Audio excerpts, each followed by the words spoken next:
जय हिंद साथियों, आप सभी का एक बार फिर से स्वागत है हमारे यूट्यूब चैनल पर। साथियों, आज का जो पेपर था वन दरोगा यानी कि फॉरेस्टर का, तो उसका हम पेपर यहाँ पर हल करने वाले हैं।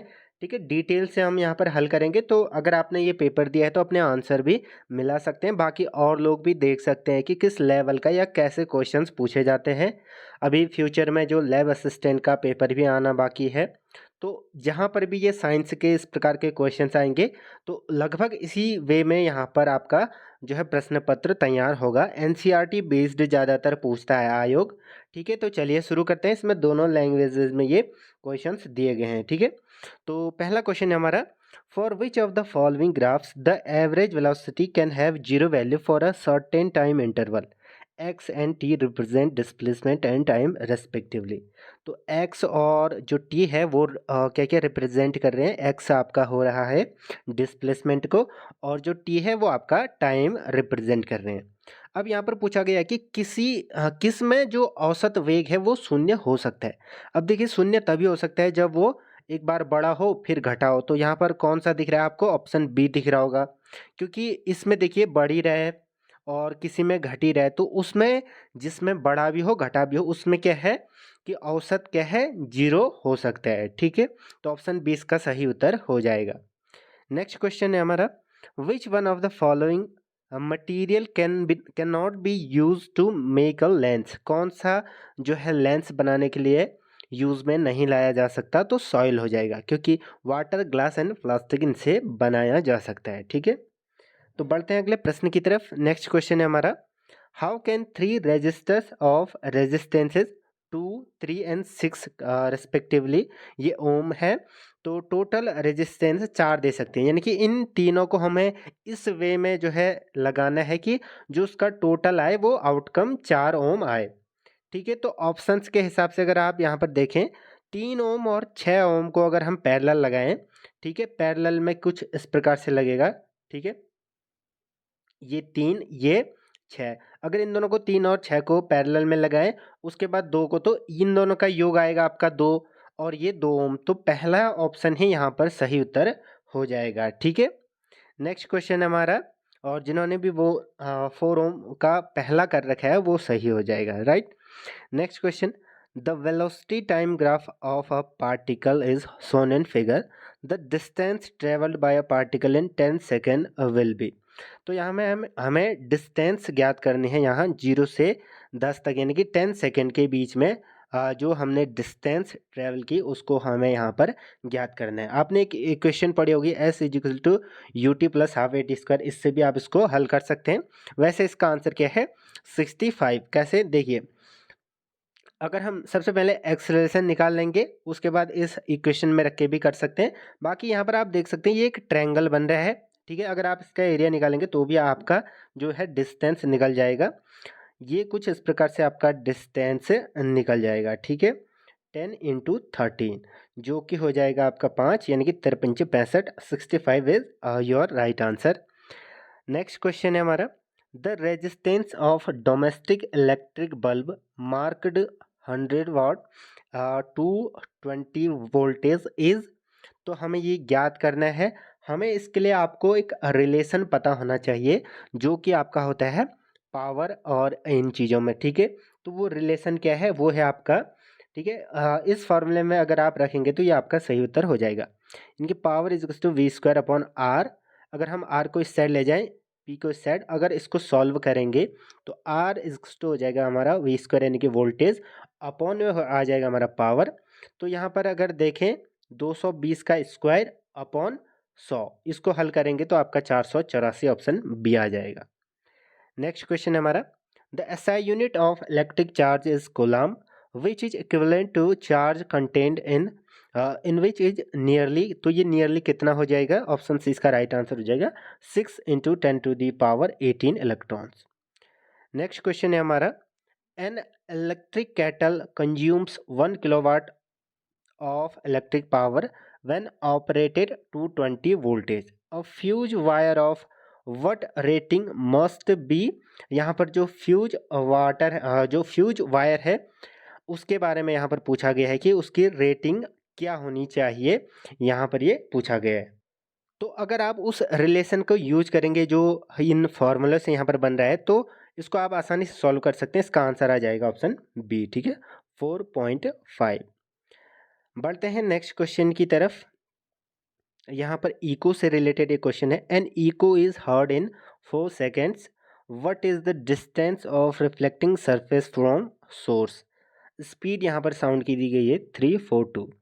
आपने एक चीज़ देखी होगी कि जब इको आप यहाँ पर हैं, मान लीजिए आप यहाँ पर हैं, इस इधर जो है साउंड आपकी गई, उसके बाद वापस आई, तो इसको इको कहते हैं।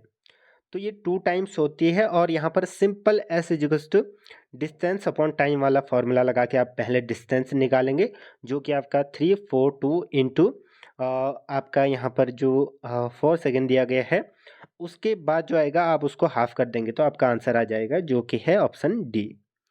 नेक्स्ट क्वेश्चन ये भी आसान था। इसमें पूछा गया है कि जो आपका फोर्स है किस तरफ लग रहा है, तो फोर्स अंदर की तरफ लगेगा, यानी कि टुवार्ड्स द पेपर, यानी कि पेपर के अंदर की ओर। ठीक है, ऑप्शन बी यानी कि इनटू द पेज इसका right answer. A person can not see objects distinctly kept beyond 2 metre, यानी कि 2 मीटर दूर रखे हुए ऑब्जेक्ट्स को नहीं देख सकता, तो कौन सी पावर लगेगी। सिंपल है, इसमें तो माइनस में पावर आनी चाहिए थी। ठीक है, ऑप्शन बी आ जाएगा। इसको आप सॉल्व करके भी इसको निकाल सकते हैं। ठीक है, नेक्स्ट क्वेश्चन है हमारा। Two conducting wires of same material of equal length and equal diameters are first connected in series and then in parallel in a circuit across the same potential difference. The ratio of the heat produced in series and in parallel combination. तो heat produced in series और parallel, यानी कि पहले series में फिर उसके बाद parallel में, तो ये आपका आ जाएगा 1:4। इसको आप अगर सॉल्व करेंगे तो ऑप्शन सी इसका राइट आंसर होना चाहिए। Next question. Two lenses of power plus 2 dioptre and 0.25 dioptre, इन दोनों की फोकल लेंथ का कॉम्बिनेशन निकालना है, तो इसको आप सिंपली जोड़ लेंगे, जो कि आपका हो जाएगा 2.25। ठीक है, तो इसमें ये क्या होता है कि जो फोकल लेंथ होती है 1 अपॉन या कहें जो डायोप्टर होता है वो 1 अपॉन फोकल लेंथ होता है, तो इसी रिलेशन को यूज़ करेंगे तो आपका 0.44 मीटर आपका सही उत्तर आ जाएगा।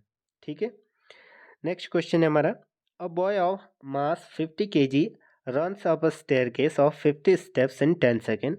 If height of each step is 15 centimeter, what will be the power of the boy? तो पावर यहाँ पर आपको इसका क्या है ज्ञात करना है। गिवन क्या क्या है, मास आपको दिया गया है जो कि है आपका 50 kg। ठीक है, इनको नोट डाउन करते हुए चले। 50 स्टेप्स दिए गए हैं और एक स्टेप है आपका, एक स्टेप 15 का है, तो 50 इंटू पहले तो 15 कर लीजिए, जो कि आपका आएगा 750। ठीक है, उसके बाद यहाँ पर क्या दिया गया है, टाइम आपका 10 सेकेंड दिया गया है, तो इससे आप पोटेंशियल एनर्जी निकाल सकते हैं mgh फॉर्मूला करके, क्योंकि mgh चीज़ें यहाँ पर मिल जाएंगी आपको। g को आपको यहाँ पर 10 ले लेना है। ठीक है, यहाँ पर गिवन भी दिया है, तो आपका mgh जो निकल कर आ जाएगा यहाँ पर mgh बराबर आ जाएगा आपका 50 इंटू 10 इंटू 750। ठीक है, इसको सॉल्व करेंगे, उसके बाद आप क्या करेंगे, उसको आप डिवाइड दे देंगे किससे, जो आपका टाइम दिया गया है। ठीक है, जो टाइम दिया है उससे अगर आप डिवाइड दे देंगे तो 375 आपका राइट आंसर आ जाएगा, ऑप्शन बी। इसको आप सॉल्व कर लीजिएगा। Archimedes principal is not use in which of the following, तो किस में यूज नहीं किया जाता है ये, तो ये आपका स्पीडोमीटर में यूज़ नहीं किया जाता है। बाकी डिज़ाइनिंग ऑफ शिप्स इसमें तो सबसे ज़्यादा होता है, इलेक्ट्रोमीटर हाइड्रोमीटर सभी में ये यूज किया जाता है। ठीक है, next question. The laws of reflection are valid only for, तो सभी मिरर्स के लिए होते हैं। ठीक है, इर्रेस्पेक्टिव ऑफ देयर शेप्स, यानी कि किसी भी आकार के हों उनके लिए ये जो है लागू होते हैं। इन द absence, तो in the absence of friction in the cart wheel and external unbalanced forces, a boy of 50 kg 5 meter per second horizontal velocity jumps onto a stationary cart of mass 5 kg. What will be the velocity of cart carrying by boy now? यानी कि अब क्या होगी, पहले यहाँ पर जो boy है उसका यहाँ पर आपको मोमेंटम बराबर, और जो पहले कंजर्वेशन ऑफ मोमेंटम का इस क्वेश्चन में आपको यूज़ करना है। कैसे करना है उसको मैं आपको बता देता हूँ। देखिए, गिवन है 50 kg मास दिया गया है और 5 मीटर पर सेकेंड यहाँ पर उसकी वेलोसिटी दी गई है। ठीक है, ठीक है। और जो कार्ट है वो स्टेशनरी था, यानी कि उसकी जो इनिशियल वेलोसिटी होगी वो भी आपका जीरो होगा कार्ट की। ठीक है, तो हमें फाइनल वेलोसिटी ज्ञात करनी है। इसके लिए हम क्या करेंगे, जो मोमेंटम पहले था प्लस जब वो उसमें चढ़ गया उसके बाद के मोमेंटम को हम इक्वल यानी कि कंजर्वेशन ऑफ मोमेंटम का उपयोग करेंगे, जो कि आपका जो फॉर्मूला कुछ इस प्रकार से बनेगा। ठीक है, मोमेंटम ऑफ जो बॉय था plus initial velocity of boy हो जाएगा। ठीक है, प्लस मोमेंटम ऑफ आपका हो जाएगा,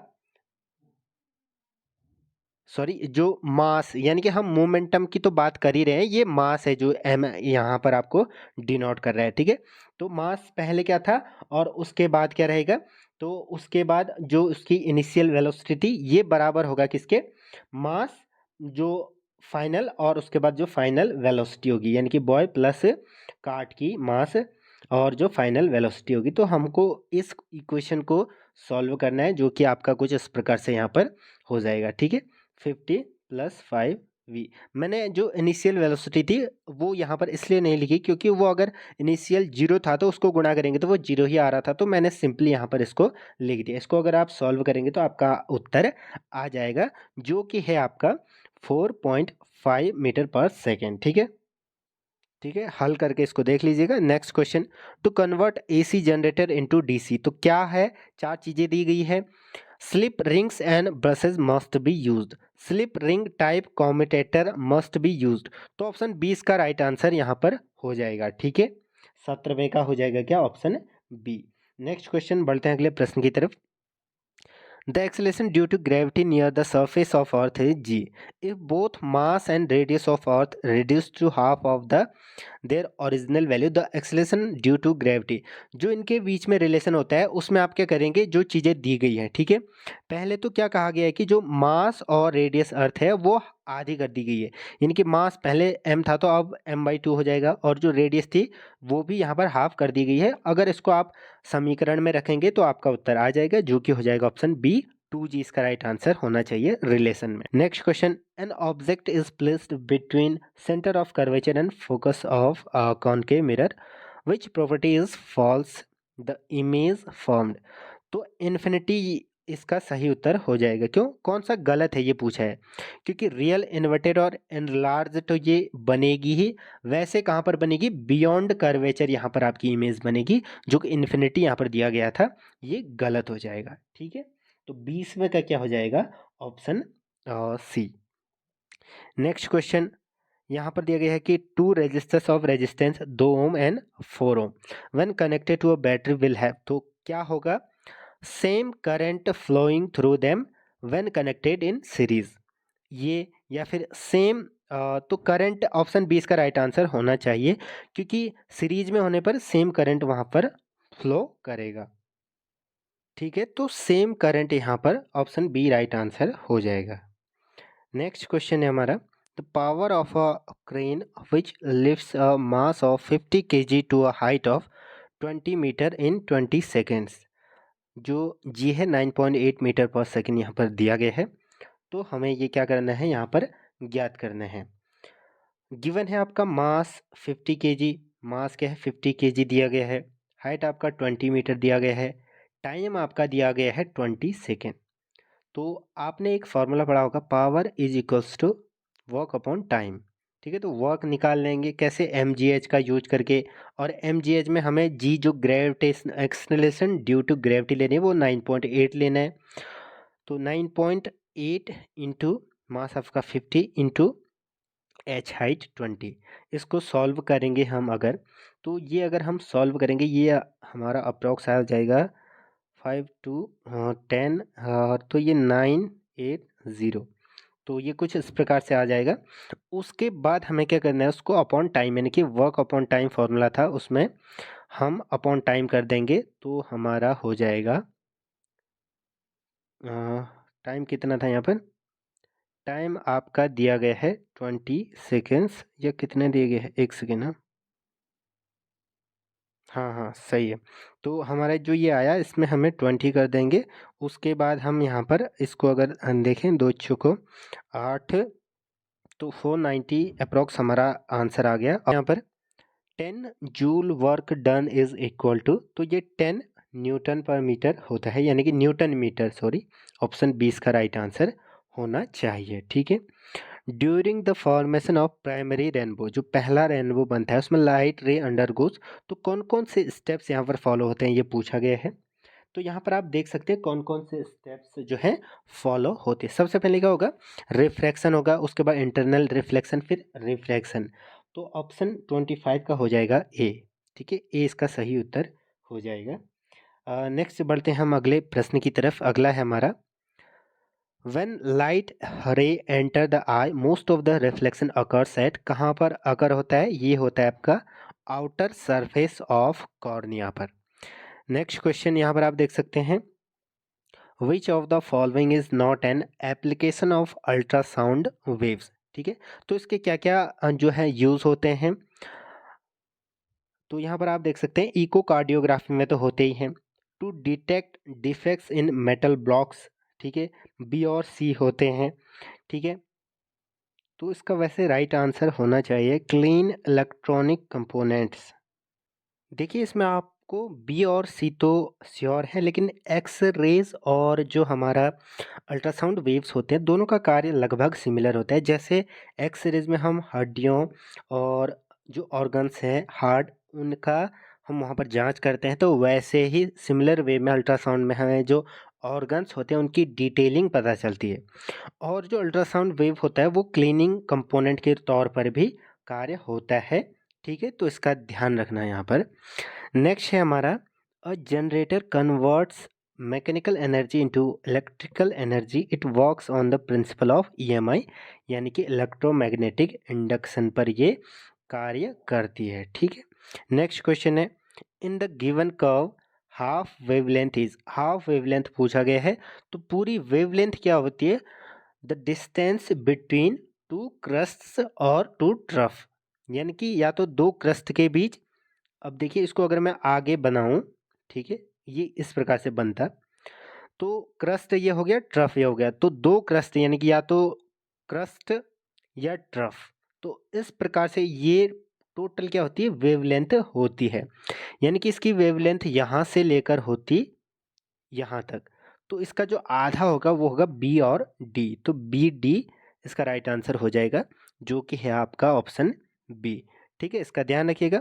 which part of human air, जो एयर होता है वो converts the pressure vibrations into electrical signals, यानी कि मनुष्य के कान का कौन सा भाग दबाव कंपनों को विद्युत संकेतों में बदलता है, तो कर्णावर्त, ऑप्शन डी इसका राइट आंसर हो जाएगा। ठीक है, कोक्लिया, इसका ध्यान रखिएगा। बाकी नेक्स्ट क्वेश्चन ये भी इजी था, 20 यहाँ पर पूछा गया है फोकल लेंथ, तो 40 क्या हो जाएगा, कर्वेचर ऑफ स्फेरिकल मिरर। तो ये थे हमारे फिजिक्स के क्वेश्चंस। बाकी पूरा पेपर हम नेक्स्ट पार्ट में सॉल्व कर देंगे। जुड़े रहें, धन्यवाद।